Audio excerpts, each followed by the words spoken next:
Hello बच्चों, आपका अपने यूट्यूब चैनल ए के क्लासेस में आप सभी का स्वागत है। बच्चों देखिए, आपका क्लास 12 की फिजिक्स रेसिपी आप इस उस पर थंबनेल पर भी देख चुके होंगे। और ये क्लास 12 की फिजिक्स, तो इसमें जो आपका पहला चैप्टर चल रहा है, तो उसकी दो दो पार्ट, दो लेक्चर इसमें हो गए हैं। ठीक है, अभी तीसरा लेक्चर चल रहा है।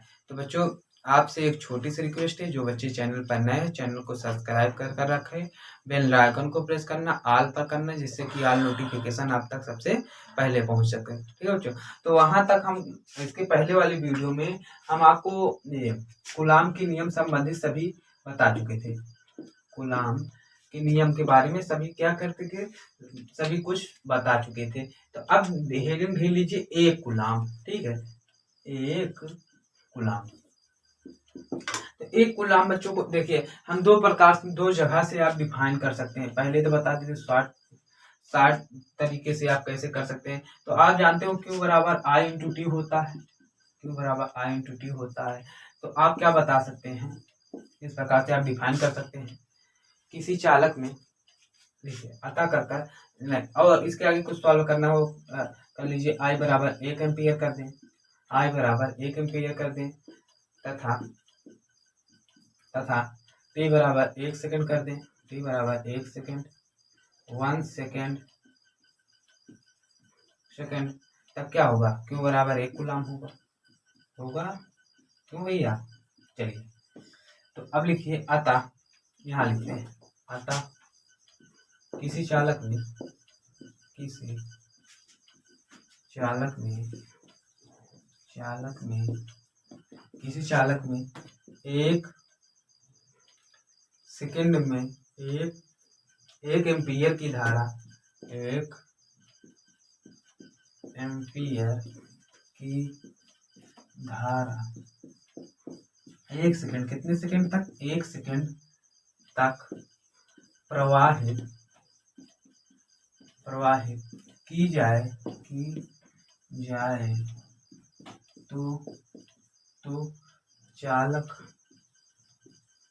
तो चालक में प्रवाहित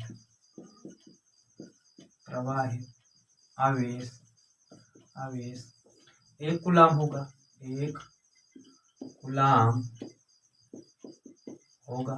क्लियर। तो चालक में प्रवाहित आवेश कितना होगा, 1 कूलाम होगा। ठीक है बच्चों, इसका स्क्रीनशॉट ले लीजिए। 1 कूलाम की डिफिनेशन अगर लिखने को आएगा तो 1 नंबर में आएगा। ठीक है, इस प्रकार से आप डिफाइन कर सकते हैं। दूसरे तरीके से आप जो बल प्रूव किए थे, या बराबर कौन सा कूलाम के नियम से का है, कौन सा बल होता है, वैद्युत बल 1/4πε0। ठीक है, इसका मान जानते हो, Q1 × Q2/r²। आप बता सकते हो कि दो स्थिर आवेशों के बीच की दूरी यदि 1 मीटर हो, क्या हो, यदि 1 मीटर हो, और दोनों आवेशों पर आवेश की मात्रा क्या हो, 1 कूलाम हो, तब उन पर क्या, कौन सा बल। देखिए, जब ये एक हो जाएंगे, Q1 बराबर Q2, दोनों एक हो जाएंगे, दूरी भी एक हो जाएगी, 1 कूलाम हो जाएगा। ठीक है, उसके बाद दूरी 1 मीटर हो जाएगी, तो बल क्या हो जाएगा, 1/4πε0 ही बचेगा। तो 9 × 10⁹ इतना बल यदि आरोपित कर देते हैं, तो उनके बीच प्रवाहित आवेश क्या होगा, 1 कूलाम होगा। लिख सकते हैं, आप लिख लेना। ये आपको HW में होमवर्क के रूप में है, इसे लिख लेना अपनी कॉपी में अच्छे से सजाकर। ठीक है, चलिए बच्चों, इसका स्क्रीनशॉट ले लीजिए। इसके आगे दूसरी हेडिंग आपको बताते हैं। अब क्या होता है वैद्युत क्षेत्र, अब उसके बाद वैद्युत क्षेत्र की तीव्रता बताएंगे। बहुत जल्द आपका ये चैप्टर फिनिश करते हैं। न्यूमेरिकल सभी करवाएंगे, न्यूमेरिकल की आप प्ले लिस्ट पा जाएंगे। ठीक है, न्यूमेरिकल की क्लास और बड़ी होंगी, 2 से 3 घंटे, क्योंकि बहुत सारे न्यूमेरिकल है। तो न्यूमेरिकल की भी क्लास 2 से 3 घंटे में क्या करेंगे, फिनिश कर देंगे। चलिए, अब हेडिंग लीजिए, वैद्युत क्षेत्र क्या होता है। वैद्युत क्षेत्र, जिसे आप कहते हैं इलेक्ट्रिक फील्ड, इलेक्ट्रिक फील्ड। ये फील्ड मतलब क्षेत्रफल, क्षेत्र है, ठीक है। अच्छा देखिए, आप जानते हैं, क्या जानते हैं, चलिए नहीं जानते तो बताते हैं भैया। ये कोई आवेश है जिसका एक वैद्युत क्षेत्र है, आवेश होगा। चलिए आवेश को भूल जाइए। चुंबक देखे होंगे, चुंबक क्या होते हैं, चुंबक मान लेते हैं एक चुंबक है, क्या है, चुंबक है। तो चुंबक बच्चा अपने चारों ओर क्या बनाता है, चुंबकीय क्षेत्र बनाता है। अगर भैया आपके पास कोई एक चुंबक हो, चुंबक के पास एक कील को ले जाइए, उसके समीप ले जाइए, बड़ा चुंबक होगा ज्यादा चुंबकीय क्षेत्र होगा, कम छोटा चुंबक होगा कम चुंबकीय क्षेत्र होगा, जानते ही हो। ठीक ठीक, उसके पास ले जाओगे क्या करेगा, अगर उसके चुंबकीय क्षेत्र में आ जाएगा तो कील को अपनी ओर आकर्षित कर लेगा, ठीक है। अगर टेस्ट करने के लिए आप मान लेते हैं कोई ये चुंबकीय क्षेत्र में कोई कील को आप कील को क्या करते हैं, इसके क्षेत्र में ले जाते हैं, एक बड़ा सा यह चुंबक है तो क्या करेगा, अपनी ओर इसे आकर्षित कर ले जाते हैं। इस पर आकर्षित करने पर एक फोर्स लग रहा है, इसी फोर्स को क्या कहते हैं, चुंबकीय क्षेत्र। ये चुंबकीय क्षेत्र आपको आगे पढ़ने को मिलेगा। उसी प्रकार आवेश का भी एक क्या होती है, प्रॉपर्टी होती है कि आवेश के अगर क्षेत्र में आ गए, कोई परीक्षण आवेश, दूसरा कोई परीक्षण आवेश आ गया तो उसे क्या करेगा, यह तो आकर्षित करेगा। आकर्षित तभी करेगा, जानते हो, प्लस आवेश और प्लस आवेश, दो आवेश एक दूसरे को क्या करते हैं, प्रतिकर्षित करते हैं। लेकिन अगर माइनस और प्लस आवेश है, माइनस या प्लस आवेश एक दूसरे को क्या करते हैं, आकर्षित करते हैं अपनी ओर, ठीक है। माइनस और प्लस है तो एक दूसरे को आकर्षित, अगर प्लस प्लस दोनों आवेश है तो एक दूसरे को क्या करते हैं, प्रतिकर्षित करते हैं, ठीक है। चलिए, तो आप लोगों को ये समझ में आ गया होगा कि अगर ये इसका क्या है, इसके चारों ओर का वैद्युत क्षेत्र होता है, वो चुंबक होता है तो चुंबकीय क्षेत्र होता है, ठीक है। चलिए, तो ये क्या है, इसका वैद्युत क्षेत्र। यहाँ हम कोई टेस्टिंग छोटा सा परीक्षण आवेश रख देते हैं, ठीक है, परीक्षण आवेश जिसको आप बोलते हैं टेस्टिंग चार्ज, परीक्षण आवेश, ठीक है। हम चेक कर रहे हैं कि यहाँ पर इसका क्या हो रहा है, वैद्युत क्षेत्र उत्पन्न हो रहा है कि नहीं हो रहा है, जिसे आप टेस्टिंग चार्ज बोलते हैं, टेस्टिंग चार्ज, टेस्टिंग चार्ज। चलिए, तो अब देखिए, आप बता सकते हैं वैद्युत क्षेत्र क्या होता है। किसी आवेश के, ध्यान समझना, किसी आवेश के चारों ओर का वह क्षेत्र, किसी आवेश के चारों ओर का वह क्षेत्र जिसमें स्थित उसके उसके क्षेत्र में ही स्थित होना चाहिए, जिसमें स्थित किसी परीक्षण आवेश पर एक बल आरोपित हो जाए। बल आरोपित मतलब, हमारे कहने का मतलब ये है, इस पर एक फोर्स लगने लगे, ठीक है, या तो आकर्षण का फोर्स लगे या तो प्रतिकर्षण का, एक बल आरोपित हो जाए, तभी बल आरोपित होगा जब इसके क्षेत्र में होगा, ठीक है। तो एक बल आरोपित हो जाए तो ऐसे क्षेत्र को वैद्युत क्षेत्र कहते हैं। लिख सकते हैं आप, क्या क्या लिखेंगे, किसी आवेश का, लिख दें, चलिए लिख देते हैं, किसी आवेश के चारों ओर का वह क्षेत्र, जिस क्षेत्र, नहीं क्षेत्रफल समझ लोगे, वह क्षेत्र जिसमें स्थित किसी परीक्षण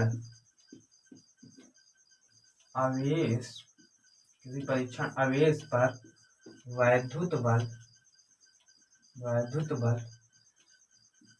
आरोपित हो जाए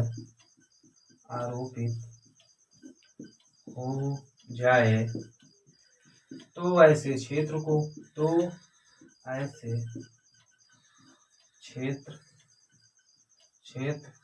को वैद्युत क्षेत्र कहते हैं, वैद्युत क्षेत्र कहते हैं, क्षेत्रफल लिख दे रहे हैं, क्षेत्र कहते हैं, ठीक है बच्चों, क्षेत्र कहते हैं, ठीक है। कॉन्सेप्ट क्लियर हो गया। फिर से देखिए क्या लिखा है, किसी आवेश के चारों ओर का वह क्षेत्र जिसमें स्थित किसी परीक्षण आवेश पर वैद्युत बल आरोपित हो जाए तो ऐसे क्षेत्र को वैद्युत क्षेत्र कहते हैं। ठीक है बच्चों, इसे डिफाइन आप कर सकते हैं। चलिए इसका बच्चों स्क्रीनशॉट ले लीजिए। अब इससे आपकी वैद्युत क्षेत्र की तीव्रता आती है। अब हेडिंग ढेर लीजिए आप, वैद्युत क्षेत्र की तीव्रता।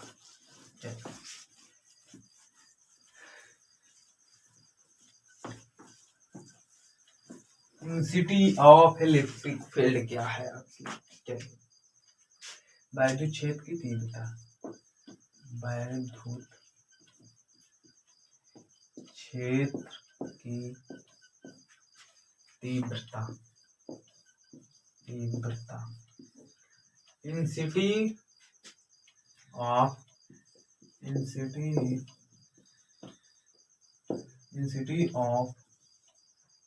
फील्ड,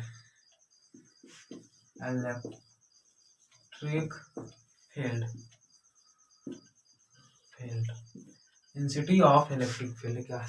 सेम उसी प्रकार आपसे डिफाइन फिर से करना है। ये कोई आवेश का क्या है? वैद्युत क्षेत्र है। तो इसमें कोई एक परीक्षण आवेश टेस्ट करने के लिए लिख रहे हैं परीक्षण आवेश पर। तो आप देखिए बता सकते हैं, डिफाइन कर सकते हैं, किसी आवेश के चारों ओर क्या है? किसी आवेश के चारों ओर स्थित वह क्षेत्र जिसमें किसी एक परीक्षण आवेश पर वैद्युत बल आरोपित हो जाए और वैद्युत बल और परीक्षण आवेश, ध्यान समझना, और परीक्षण आवेश के उनाट के अनुपात को उस बिंदु पर वैद्युत क्षेत्र की तीव्रता कहते हैं। किसी आवेश पर, ध्यान समझना, इस प्रकार से भी लिख सकते हैं, वैद्युत क्षेत्र में स्थित, क्या लिखेंगे? वैद्युत क्षेत्र में स्थित किसी परीक्षण आवेश पर, वैद्युत क्षेत्र में स्थित किसी परीक्षण आवेश पर वैद्युत बल F तथा परीक्षण आवेश के उनाट के अनुपात को उस बिंदु पर वैद्युत क्षेत्र की तीव्रता कहते हैं। चलिए लिखते हैं, यही लिखना, वैद्युत क्षेत्र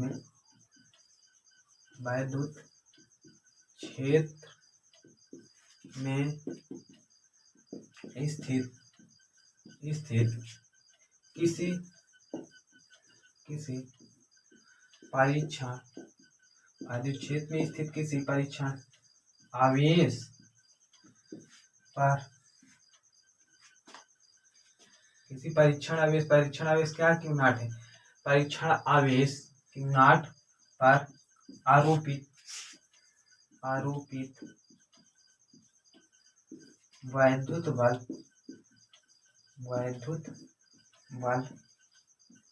F तथा परीक्षण आवेश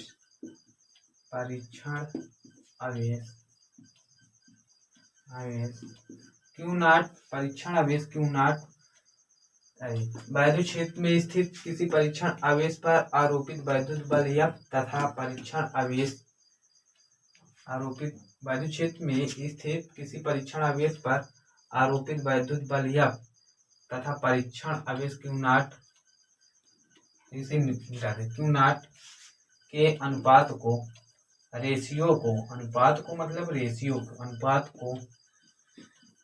उस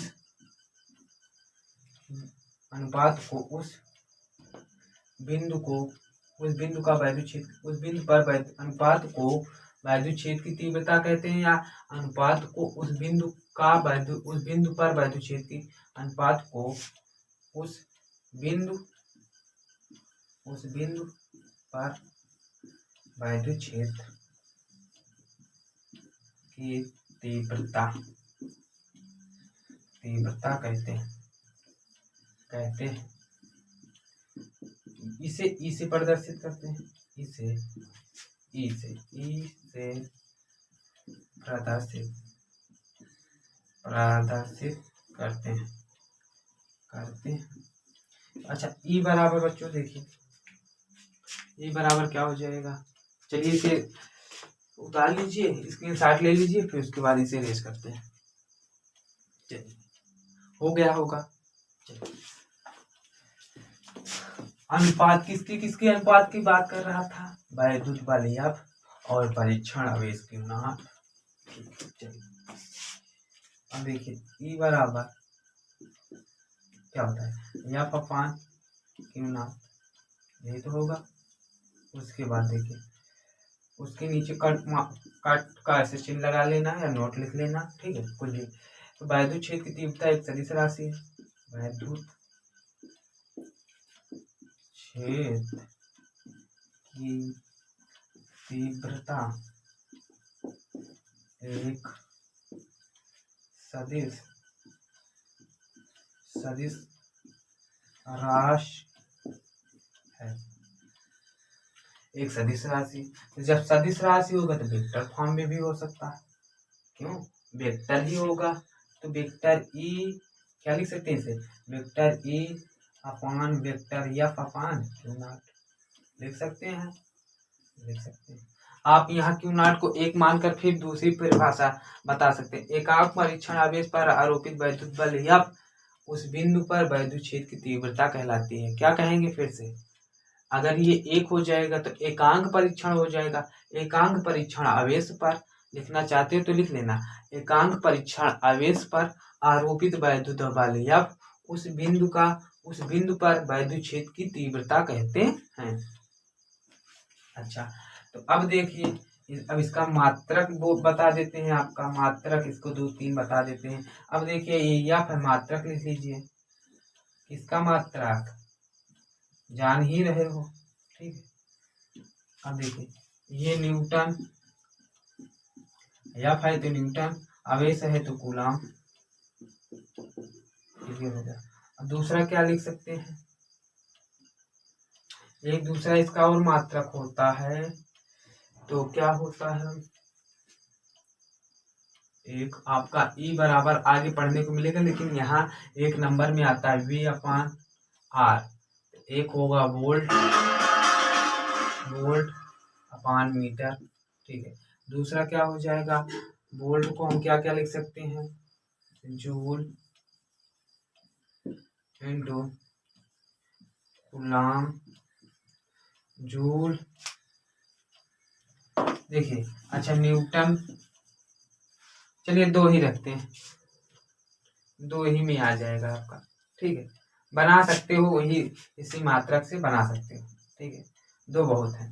यहीं पर आपकी बीमा भी निकाल देते हैं, बीमा किसकी बीमा, वैद्युत क्षेत्र की तीव्रता की, ठीक है। मात्रक भी वैद्युत क्षेत्र की तीव्रता का है तो बीमा भी उसी की होगी। अब जानते हैं न्यूटन की इसकी एफ की बीमा क्या हो जाएगी, यम एल टी की पावर -2, क्योंकि बल है, लिख सकते हो। उसके बाद आवेश है क्यों बराबर आई इंटू टी, उसकी नेक्स्ट वीडियो में बताए ही हैं डिटेल में।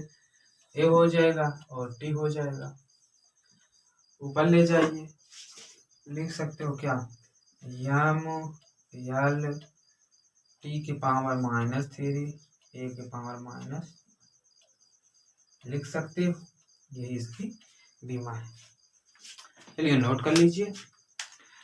तो बच्चों आज की क्लास यहीं तक रखते हैं, बाकी पढ़ते लिखते रहना, अपना ख्याल रखना और अपने साथियों को बुलाकर लाइए।